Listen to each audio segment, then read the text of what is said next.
My job out here is a lot like a farmer. You just have all kinds of different things to do every day. I started the business in 1980 over in the Lester River area of Lakewood Township. And then as I got older, I decided to move over here into Rice Lake Township, and I've been here since 1993. I built this sawmill actually on this land. We have some real good local species around here. They all have different smells and different textures. I really don't have a favorite. I like working with the hardwoods. The black ash and white birch are a nice wood to work with.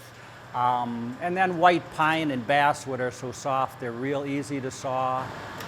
I have a real niche out here at Lester River Sawmill. I have fantastic people that are my customers. It's very easy for me to come to work.